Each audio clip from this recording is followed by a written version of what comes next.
Assalamualaikum warahmatullahi wabarakatuh. Selamat datang di Sleep Podcast, podcastnya Anak di Cafe bersama saya Tresia Aprilia, salah satu host dari Fakultas Komputer dan Desain. Di sini saya akan menjelaskan gambaran dari tema kita hari ini, yaitu literasi sadar pajak bagi Gen Z. Sebelumnya saya akan menyapa teman-teman semua subscriber Sleep Podcast dan semua generasi Gen Z yang ada di Indonesia. Halo Sobat Pajak Indonesia. Oke, kita perlu paham dan sadar pajak untuk kesejahteraan rakyat Indonesia. Kemudian, bayar pajak itu bukan keterpaksaan, karena salah satu bentuk cinta kita kepada Republik Indonesia yang harus kita jaga kemerdekaannya dalam mencapai masyarakat adil dan makmur. Apalagi kita sebagai Gen Z itu merupakan future taxpayer, di mana suatu saat nanti kitalah yang akan meneruskan untuk menjaga kemerdekaan Indonesia.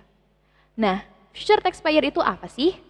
Saya sendiri sebagai orang awam yang belum begitu memahami tentang sistem peraturan perpajakan yang ada di Indonesia, untuk itu saya sudah mendatangkan salah satu dosen akuntansi sebagai narasumber yang akan membantu kita dalam menjelaskan tentang perpajakan bagi kita semua. Kita sambut narasumber kita yaitu Ibu Imtiaz Faras Mufida S. Akun M. Akun. Beri tepuk tangannya untuk beliau. Oke, halo Ibu Imtiaz, apa kabarnya hari ini? Alhamdulillah baik. Alhamdulillah. Oke, kira-kira apa nih Bu panggilannya untuk Bu Imtiaz? Bisa dipanggil apa? Atau Bu Imtiaz atau Bu Faras atau lainnya? Oke, kalau saya sih dipanggil Ibu Tias aja sih. Oke, Ibu Tias. Tidak usah lama-lama, mari kita simak literasi sadar pajak bagi Gen Z bersama dengan Ibu Tias. Boleh nggak sih kita kenalan dulu Bu, mulai dari asal dari mana, background Bu Tias itu pendidikannya seperti apa, dan cerita singkat tentang Ibu Tias itu seperti apa. Silahkan Ibu Tias. Oke, baik, terima kasih Kak Tracy ya. Iya. Oke, kenalin nama saya Tias, bisa dipanggil Bu Tias.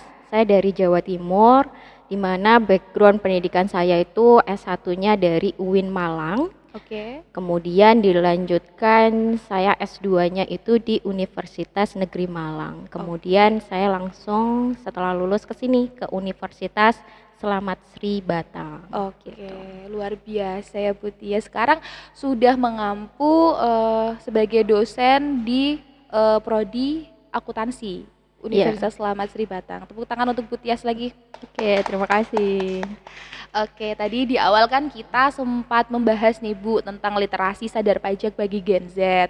Nah, itu tuh maksudnya apa sih Bu? Boleh dijelasin nggak sih tentang itu semua? Oke, jadi literasi sadar pajak bagi Gen Z itu kita harus tahu nih bagaimana mempelajari, memahami mengenai perpajakan. Di mana generasi Gen Z atau generasi muda sekarang itu harus paham dan sadar akan pajak karena nantinya kita itu akan menjadi future taxpayer gitu. Oke, karena kita akan menjadi future taxpayer. Taxpayer. Nah, kalau untuk future taxpayer itu sendiri tuh apa ya Bu menurut Ibu?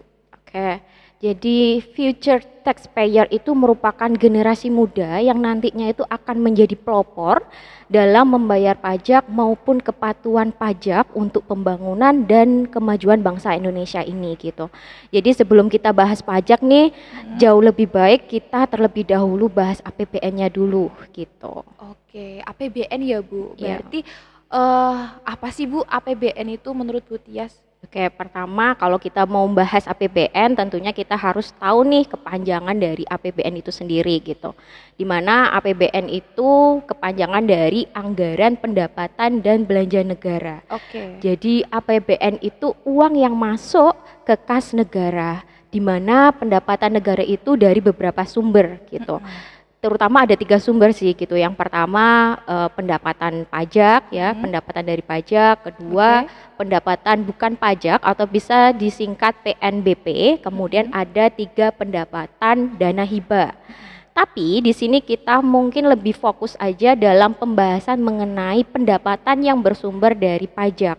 Jadi menurut data penelitian itu ya hampir 80% gitu pendapatan negara itu jumlahnya yang paling banyak itu dari pajak, dari pemungutan pajak.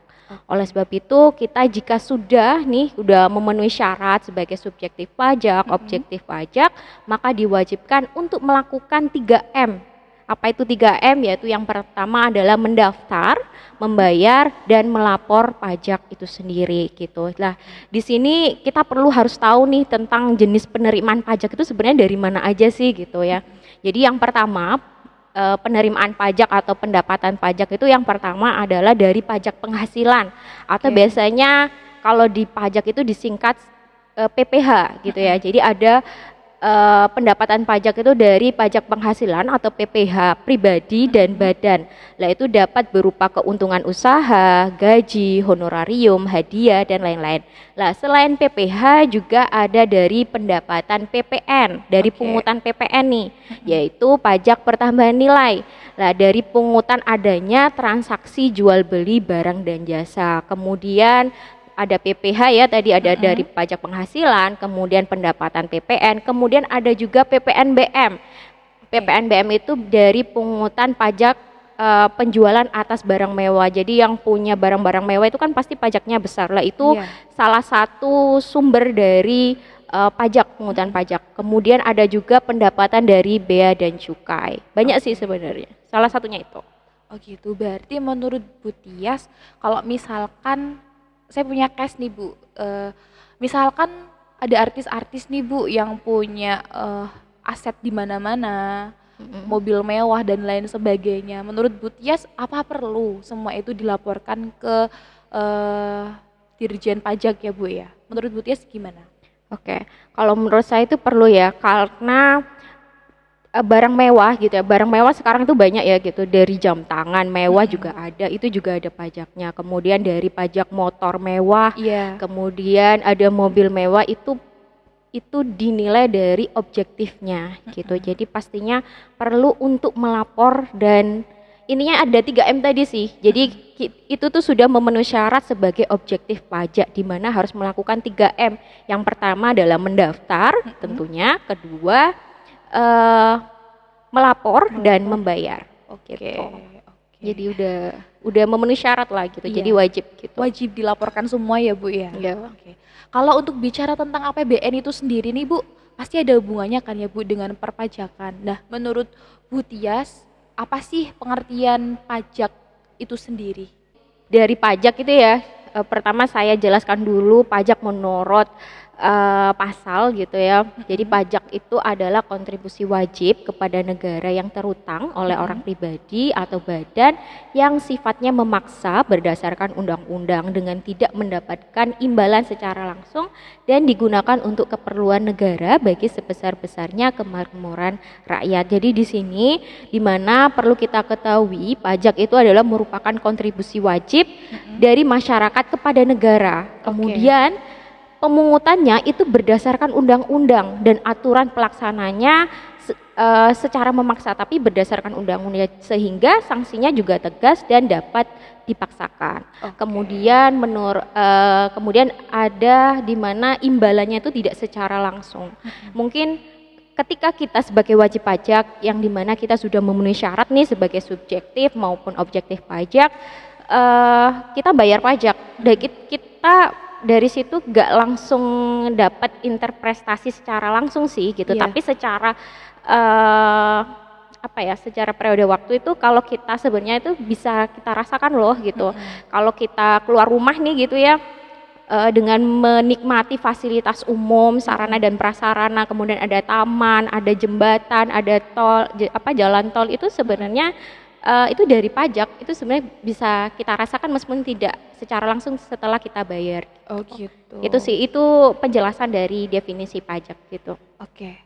Berarti apa yang kita rasakan selama ini nih, fasilitas yang ada di tempat umum itu berasal dari uang kita ya Bu ya, untuk negara yang kemudian diolah untuk fasilitas umum. Gitu. Ya, jadi kita yang bayar gitu ya, kita yang bayar, kemudian kita yang menerima dan kita yang menikmati kembali gitu. Jadi intinya kembali lagi ke kita sendiri sih. Dari kita untuk kita. Gitu. Kemudian untuk pertanyaan yang berikutnya, kalau berbicara tentang pajak itu Kan tadi menurut Bu Tias kita bisa menikmati fasilitas yang ada dari mulai dari jalan tol, mulai dari fasilitas umum lainnya yang bisa kita rasakan. Nah, sebenarnya kita bayar pajak itu untuk apa sih, Bu? Oke, baik. Untuk apa kita bayar pajak? Tentunya ya untuk memfasilitasi gitu ya, memfasilitasi pembangunan dan sarana dan prasarana sekaligus kesejahteraan bagi rakyat Indonesia. Nah, menurut Bu Tias itu contoh dari sarana prasarana yang dibuat dari hasil pajak itu seperti apa?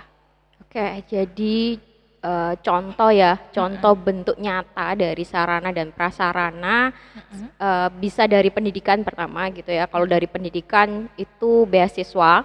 Jadi beasiswa pendidikan untuk siswa atau siswi, mahasiswa gitu ya yang berprestasi. Iya. Itu juga dari pajak gitu sebenarnya. Oke. Kemudian dari infrastruktur lah. Kalau dari infrastruktur nih contoh bentuk nyatanya yaitu adanya pembangunan jalan, kemudian jembatan rel gitu ya, jembatan, kemudian rel kereta api, bandara, pelabuhan, bendungan dan irigasi.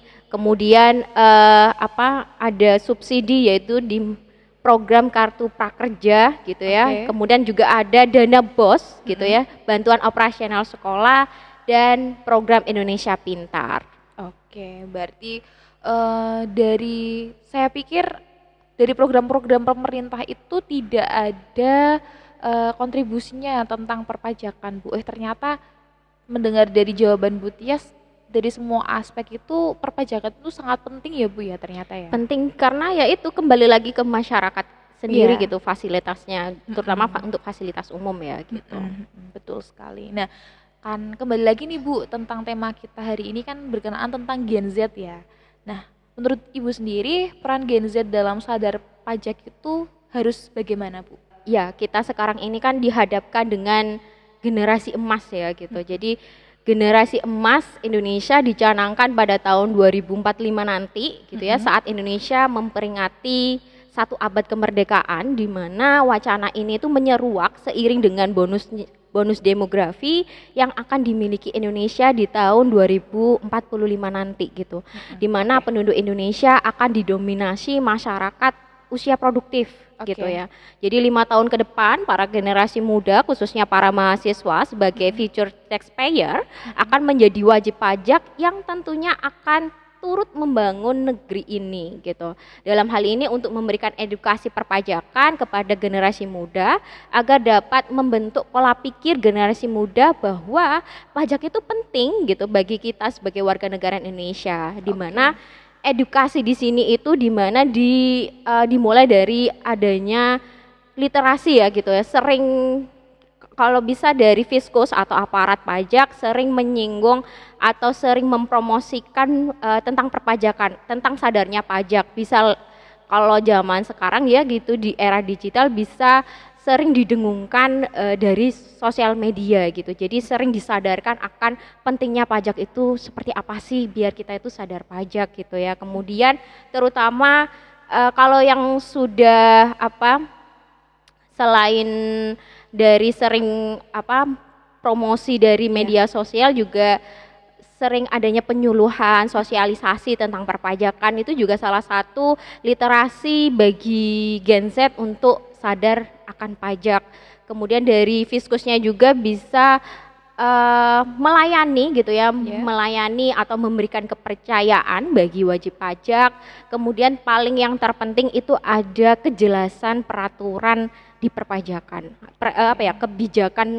kejelasan kebijakan peraturan perpajakan itu sih. Oke, Bu Tias. Untuk awal bagaimana Gen Z itu bisa melakukan lapor, terusan wajib pajak dan lain sebagainya, itu kan salah satunya harus memiliki NPWP ya Bu ya. Nah, menurut Bu Tias gimana sih langkah para Gen Z ini untuk bisa mendapatkan NPWP itu? Oke, untuk Gen Z sekarang kayaknya kita tuh di era sekarang tuh kayaknya serba dimudahkan gitu. Tergantung kitanya mau nyari atau enggak gitu ya. Bisa segala fasilitas itu datang sendiri gitu. Beda dengan zaman dulu kita yang mencari gitu ya. Kalau zaman sekarang kita malah informasi itu datang sendiri, tinggal Iya. kita pilih aja gitu. Mm-mm. Lah untuk wajib pajak nih gitu ya, terutama untuk bagi Gen Z maupun generasi muda maupun generasi apapun lah, intinya kalau sudah memenuhi syarat nih sebagai subjektif pajak maupun objektif pajak, lah itu kita memang sudah diwajibkan untuk memiliki NPWP. Lah mungkin kalau dulu mungkin untuk mendaftar NPWP kita jauh-jauh datang ke KPP gitu ya, Iya. kantor pelayanan pajak gitu. Tapi sekarang di era digital sekarang, di mana DJP atau Direktorat Jenderal Pajak itu sudah mempermudah sebenarnya bagi wajib pajak yang untuk apa ya, memfasilitasi untuk mendaftar secara online untuk mendapatkan NPWP itu. Jadi bisa ke websitenya gitu ya, pajak.co.id. Lah itu di situ kita bisa daftar secara online, jadi nggak perlu capek-capek atau jauh-jauh datang ke KPP kemudian antri dan sebagainya. Iya. Jadi kita dipermudah, bisa di rumah sambil laya-laya sambil tidur-tidur gitu ya, bisa melalui laptop, bisa melalui handphone, Betul. kemudian komputer yang ada di rumah. Kita langsung ke websitenya aja sih, Oke. yang tadi itu www.pajak.co.id. Kemudian nanti klik daftar. Nah di situ yang paling terpenting adalah kita harus memiliki email yang aktif dan nomor WhatsApp yang aktif. Karena segala konfirmasi kalau sudah daftar, konfirmasinya dari email tersebut sih. Oke. Gitu. Berarti utamanya itu harus ada internet ya Bu ya, harus Ya, ada digital. iya. Baru kita bisa untuk mendaftar NPWP secara online. Iya. Nah, Jadi itu tuh Ya. emang di era sekarang kan serba digital gitu. Jadi apapun pasti berhubungan dengan internet sih. Jadi dimudahkan dengan adanya internet ini. Jadi nggak perlu panas-panas mau datang ke KPP gitu. Tapi antri gitu ya Bu kita ya. secara online aja Oke. bisa. Nah, apa namanya, berkenaan tentang NPWP nih Bu. Syarat-syaratnya itu apa aja nih Bu, bagi kita orang awam dan Gen Z itu kan kita membutuhkan dokumen apa, ataukah KTP ataukah cukup dengan KK dan lain sebagainya. Itu menurut Bu Tias bagaimana, dokumen-dokumen apa saja yang perlu dipersiapkan? Oke, sebenarnya sangat mudah juga sih untuk persyaratan dokumentasinya itu sangat mudah gitu. Kalau kan pendaftaran untuk mendapatkan NPWP itu sebenarnya ada dua cara tadi itu ya, ada secara online maupun offline. Kalau offline bisa bawa fotokopi KTP gitu ya, sebagai WNI ya, warga negara Indonesia perlu bawa KTP. Kemudian ya udah mengisi formulir gitu ya, identitas diri gitu di KPP-nya kalau manual, atau biasanya kalau saat ini tuh di KPP-nya bisa ngisi formulir tersebut di komputernya yang sudah disediakan di KPP. Tapi kalau kalau kita secara online nih gitu melalui websitenya gitu, yang penting kita ketika klik daftar di websitenya tentunya tinggal mengisi data diri kita, terutama yaitu cuma KTP gitu ya, kemudian KK, ya, terus kemudian email aktif dan nomor WhatsApp yang masih aktif. yang gitu. masih aktif. Sangat Itu mudah aja. bukan? Ya sangat mudah ya Bu. Boleh kita coba nanti untuk Oke. membuat NPWP secara online. Oke Bu Tias, kita jeda dulu sebentar karena habis ini akan ada iklan dari toko sepeda Pak Burhan. Maka dari itu jangan kemana-mana, tetap di Sleep Podcast.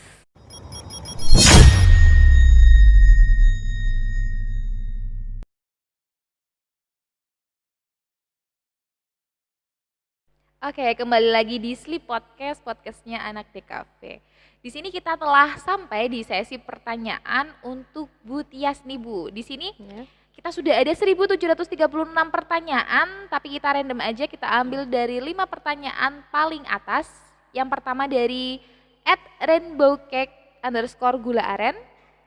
Pertanyaannya adalah, bagaimana jika kita sebagai warga negara yang sudah membayar pajak, tapi jalannya masih bodol? Apa itu Bu, bodol Bu? Kayaknya bodol itu bolong-bolong kali ya gitu. Iya, iya. Jadi pertanyaannya tadi di mana dia sebagai wajib pajak sudah bayar pajak, katanya pembayaran pajak itu salah satunya untuk pembangunan infrastruktur gitu ya, Oke. di mana untuk membangun jalan. Ternyata kok dia udah bayar pajak nih gitu ya sebagai wajib pajak, kok masih ada jalan yang masih bolong-bolong gitu Iya, ya, yang iya. dimaksudkan bodol tadi Iya, kan gitu. betul. Lah itu mungkin disebabkan, bukan mungkin ya gitu, tapi pasti disebabkan adanya wajib pajak yang kurang kompak nih dalam pembayaran pajak. Ada yang bayar pajak ada juga yang mungkin tidak bayar pajak atau tidak patuh terhadap pajak. Jadi solusinya biar jalan itu tidak bodol-bodol atau tidak bolong, ya kita sebagai wajib pajak nih kalau ya sekali lagi gitu ya, kalau sudah memenuhi syarat gitu ya, secara subjektif maupun objektif pajak, kita harus melakukan 3M tadi gitu, yaitu mendaftar gitu ya, kemudian membayar dan melapor. Jadi kalau kita patuh terhadap pajak itu secara kompak gitu ya, otomatis kita sendiri jalan tersebut gak akan bolong sih gitu. Karena itu kan dengan adanya bolong itu kan karena nggak ada kesetaraan dalam pembayaran pajak kan. Betul. Gitu. Ada yang bayar, ada yang enggak gitu. Dari oknum nakal berarti ya Bu ya. Oke. Yang nggak patuh pajak. Oke Bu Tias, kita lanjut ke Q&A yang kedua ya Bu. Di sini ada pertanyaan dari @penjual_klepon manis, di mana pertanyaannya itu bagi tipsnya dong Bu untuk memahami pajak bagi Gen Z. Menurut Ibu gimana? Oke, bagaimana sebagai Gen Z kita paham akan pajak gitu ya. Terutama kita bahas Gen Z ya gitu. Gen Z itu pasti dalam tiap harinya kita nggak mungkin jauh-jauh dari melihat sosmed gitu ya, atau Instagram dan lain sebagainya. Dimana sekarang itu ya di sosmed banyak tuh tagline-tagline tentang sadar pajak, mudahnya pajak gitu ya, mudahnya kalau udah memenuhi syarat nih, kalau nggak perlu datang ke KPP itu pasti banyak banget caranya biar kita itu mudah untuk mendaftar, melapor dan membayar gitu. Ininya di sosmed tuh banyak banget kalau kita tahu tuh tagline sadar pajak atau pentingnya pajak. Itu kalau menurut saya ya itu sih sering cari-cari informasi gitu ya di sosial media, kemudian dari YouTube dan lain sebagainya itu kayaknya banyak banget gitu. Kayak memberikan suatu kesadaran lah buat kita gitu, bagi Gen Z gitu. Karena ya itu tadi kita tuh di era sekarang dimudahkan dengan segala digital gitu loh ya, gitu. Itu yang dari Gen Z-nya. Terutama kalau dari Fiskus, biar generasi Gen Z ini sadar akan pentingnya pajak, tentunya sering diadakan sosialisasi, penyuluhan, webinar maupun seminar tentang pajak sih. Karena dengan adanya kita membayar pajak gitu ya, pastinya semua infrastruktur, sarana dan prasarana kalau dikelola dengan baik di APBN-nya gitu ya, didesain dengan baik dari penerimaannya sampai belanja negaranya dengan baik, dikelola dengan baik, insya Allah infrastruktur yang ada di Indonesia itu pasti menuju pembangunan menuju Indonesia maju banget gitu. Wah, cuma biasa. Kan ini kan masih belum 100% orang itu sadar akan pajak, jadinya masih PR besar sih buat pemerintah gitu ya. Makanya kalau nggak dari kedua belah pihak, terutama pemerintah dan masyarakatnya saling sadar, saling mengingatkan, ya otomatis belum terlaksanakan sadar pajak tuh. Makanya harus dari dua peran nih gitu, antara pemerintah dengan masyarakat sama-sama sadar gitu ya antara pentingnya pajak. Karena ya itu tadi, pajak itu kembali ke diri kita gitu. Kita yang membayar, kemudian kita yang menerima gitu, dan kita juga yang menikmati gitu. Gitu sih. Berarti intinya saling bersinergi ya Bu ya, akan kesadaran itu pentingnya membayar sebuah pajak. Kemudian question yang ketiga nih Bu, ada dari @pemburu_voucher_geprek, di mana pertanyaannya itu adalah kenapa sih kita harus paham dengan pajak?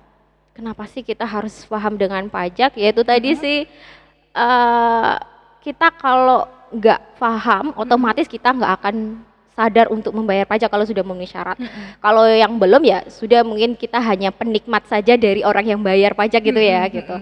Jadi ya mau nggak mau kita harus paham tentang pajak, karena ya tujuan dulu ya, kalau kita pernah ingat gitu ya, tentang proklamasi yang dibacakan oleh Bapak Proklamator kita, di mana untuk kemerdekaan bangsa Indonesia gitu.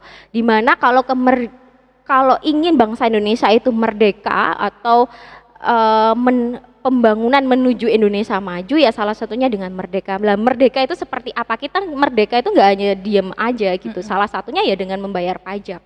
Di mana merdeka itu sarana dan prasarana juga sudah terfasilitasi dengan baik gitu dan merata sih pastinya. Jadi dari situ kita harus paham, belajar gitu. Belajar nggak hanya dari buku, kita juga di era sekarang juga secara literasi digital juga dimudahkan gitu ya, tinggal buka HP, kemudian apa sih apakah sih pajak itu, kemudian tujuan pajak itu bagaimana, perannya bagaimana, dan contoh bentuk nyatanya dari pembayaran pajak itu seperti apa. Jadi insya Allah dari situ kita paham gitu. Tinggal kita bagaimana mengimplementasikannya di diri kita akan sadar pajak itu ya Bu ya. Intinya membayar pajak itu sebagai nasionalis kita sih, sebagai rakyat Indonesia gitu. Wah luar biasa sekali jawaban dari Bu Tias. Ini Bu Tias ada 2 pertanyaan lagi nih. Yang keempat itu dari @tukang kusen ganteng. Pertanyaannya ada, apa aja sih hak dan kewajiban sebagai wajib pajak? Ibu gimana? Untuk hak dan kewajiban wajib pajak, terutama kan wajib pajak itu sebenarnya kita sendiri sih yang sudah memenuhi syarat. Maksudnya wajib pajak adalah bisa dalam bentuk orang pribadi maupun badan, di mana yang meliputi pembayaran pajak, pemotong pajak, dan pemungut pajak yang memiliki hak dan kewajiban perpajakan sesuai dengan ketentuan perundang-undangan perpajakan. Jadi wajib pajak yang sudah memenuhi syarat, lagi-lagi kalau memenuhi syarat itu sudah harus membayar pajak. Jadi untuk subjektif pajak itu sebenarnya gini, subjektif pajak itu kan orang pribadi atau badan yang ditunjuk oleh undang-undang perpajakan untuk dikenakan pajak dari sisi pajak, contohnya dari pajak penghasilan. Jadi kalau pajak penghasilannya dalam 1 bulan itu lebih dari 4,5 juta, itu sudah memiliki hak dan kewajiban sebagai wajib pajak untuk membayar pajak. Terutama sebelum membayar dia harus daftar dulu. Itu kalau dari orang pribadi ya, kalau secara pajak penghasilan orang pribadi, di mana saya ulang lagi, di mana dalam 1 bulan gajinya sudah mencapai 4,5 juta, otomatis dia sudah memiliki hak dan kewajiban wajib pajak sebagai wajib pajak gitu ya, untuk melakukan 3M tadi. Nah itu kalau dari orang pribadi. Kalau dari badan gitu ya, yang memiliki usaha, kemudian UMKM, PT, CV kayak gitu ya, firma dan lain sebagainya, terutama contoh UMKM dari omset, hitungannya dari omset nih gitu. Jadi kalau dalam 1 tahun omsetnya itu masih kurang dari 500 juta, di mana ada peraturan terbaru nih dari pajak, dia akan dikenakan tarif sebesar 0,0% gitu. Kalau kurang dari 500 juta ya. Tapi kalau dia pelaku usaha yang dimana sudah melebihi dari 4,8 miliar dalam 1 tahun omsetnya, itu akan dikenakan tarif sebesar 0,5% gitu. Itu kalau dari badan. Itu sih hak dan kewajiban sebagai wajib pajak orang pribadi maupun badan. Dari badan. Wah luar biasa jawaban dari Bu Tias ini. Oke Bu Tias, sebelum kita berakhir dari sesi podcast ini, menurut Ibu kesimpulan yang dapat diambil dari tema kita hari ini itu apa Bu? Kalau kesimpulannya terutama sebelum bahas pajak kan kita tadi bahas APBN dulu ya gitu. Jadi perlu diketahui bahwasanya APBN itu milik kita gitu. Milik kita berarti milik rakyat, bukan milik Menteri Keuangan atau milik Presiden. Jadi kan Presiden itu memang pemegang kekuasaan tertinggi di bidang keuangan negara, yang dimana didelegasikan kepada Menteri untuk mengelolanya gitu. Tetapi yang sesungguhnya APBN itu sebenarnya milik kita bersama gitu sebagai warga negara Indonesia. Makanya kita harus paham APBN gitu ya. Dan mengawasi juga APBN kita. Jadi makanya mulai dari pendapatan gitu ya, mulai dari APBN dari pendapatan dan belanja bagi negara harus diolah atau didesain dengan baik gitu. Jadi kalau dari pendapatan kemudian belanja negara sesuai amanah gitu ya, didesain dengan baik, hal tersebut itu hal semuanya itu dikarenakan pajak yang kita bayar menjadi penopang percepatan pembangunan menuju Indonesia maju. Jadi kesimpulannya kita sebagai generasi muda gitu ya harus paham dan sadar akan pajak gitu, serta membentuk budaya sadar pajak, di mana itu adalah salah satu bentuk perwujudan kita untuk generasi muda yang cerdas dan sadar pajak, terutama dari APBN. Jadi APBN itu perlu diingat bahwa APBN itu milik kita. Jadi kita sebagai warga negara tentunya ada kewajiban untuk mengawasi gitu ya, terutama memahami mengawasi APBN itu gitu. Oke. Itu sih. Wah, luar biasa diskusi kita hari ini. Tepuk tangan dulu untuk Bu Tias. Oke. Terima kasih Bu Tias untuk penjelasannya hari ini yang sangat bermanfaat sekali bagi teman-teman Sleep Podcast, dan untuk saya juga pribadi yang baru paham bagaimana pajak itu berjalan dan bagaimana alur perpajakan yang ada di Indonesia. Terima kasih untuk Bu Imtiaz Faras Mufida yang sudah mau hadir di Sleep Podcast hari ini, dan kemudian untuk teman-teman subscriber Sleep Podcast, nasi uduk nasi kuning, sampai jumpa maning untuk teman-teman subscriber Sleep Podcast. Dan jangan lupa like, comment, and subscribe. Dan jangan lupa juga untuk kunjungi media sosial IG kita, yaitu di @sleepphobia. Thank you. Saya Tresia Aprilia. Wassalamualaikum warahmatullahi wabarakatuh.